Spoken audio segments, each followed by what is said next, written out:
In New Zealand, foreign superannuation schemes are pensions set up outside of New Zealand to provide retirement benefits.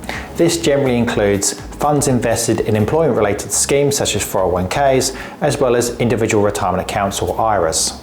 In this video, I'm going to provide an overview of New Zealand's rules for foreign superannuation schemes and the tax implications for US retirement accounts.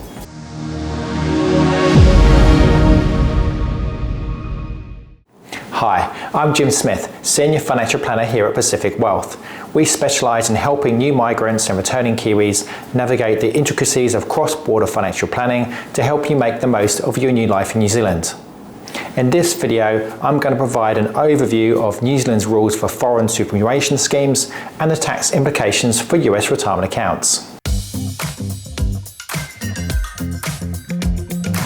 If you have a pension scheme that are set up outside of New Zealand to provide you with retirement benefits, then it's likely it will be treated as a foreign superannuation scheme. As a foreign superannuation scheme, the investments held within the scheme are not subject to tax in New Zealand. This means the investments continue to benefit from tax-deferred growth whilst they remain in the scheme.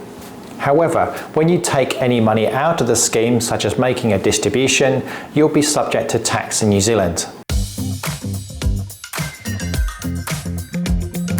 The tax treatment of the distribution will depend upon whether the withdrawals are a set of periodic regular payments, such as a regular income or a lump sum, which could be a one-off payment or either a series of ad hoc withdrawals. If the withdrawals are made as a regular periodic payment, such as a pension income, then New Zealand will treat this as ordinary income and you'll be taxed on the income at your individual marginal rate. If you are within the transitional tax residency period, which we covered in a separate video, you'll be exempt from the tax on the income payments until the transitional tax residency period comes to an end. The periodic income may also be liable to tax in the US, but credit for the tax paid in New Zealand is normally available via the US-New Zealand double taxation agreement. Unfortunately, New Zealand doesn't differentiate between Roth and traditional IRAs, and you should be aware that both are subject to tax in New Zealand when the funds are withdrawn.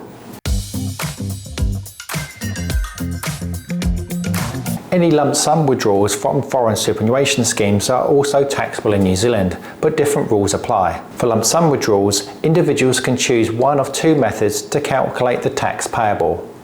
The two methods are the formula method or the schedule method. The formula method is more complicated and will often require working with a tax advisor to calculate the tax due, but this can be worth investigating, particularly if you have a large pension scheme. Whereas the schedule method is the default method and is the one most often used in practice. Under both methods, New Zealand grants a 4-year exemption period, which is similar to the transitional tax residency rules. If you qualify for this exemption, any lump sum withdrawals are exempt from tax in New Zealand for the first 4 years after becoming tax resident. After this initial 4-year period, any lump sum withdrawals are subject to tax at a progressively higher rate. If you look at this table, you can see that the first 4 years are exempt, but thereafter a greater proportion of the withdrawal is subject to tax. As an example, if a $50,000 New Zealand dollar distribution happens 15 years after arriving, under the schedule method and applying the 4-year exemption, 48.45% of the distribution could be subject to tax in New Zealand. If we have an individual who has a 33% tax rate, we'd end up with an overall tax rate of 15.99%. Based on a $50,000 distribution, this would end up with a tax bill of just under $8,000. As only a proportion of the lump sum is subject to tax, lump sum withdrawals are generally more tax efficient compared to periodic regular payments. When withdrawing funds, careful planning is required to determine the best strategy and minimise the tax payable for your situation. The right strategy will often depend upon your age, how long since you became a tax resident in New Zealand, your current and future income, as well as your New Zealand and US marginal tax rates. In many cases, drawing down on the US retirement accounts as ad hoc payments over several years can make the most sense, as this can be structured to minimise the New Zealand and US marginal tax rates.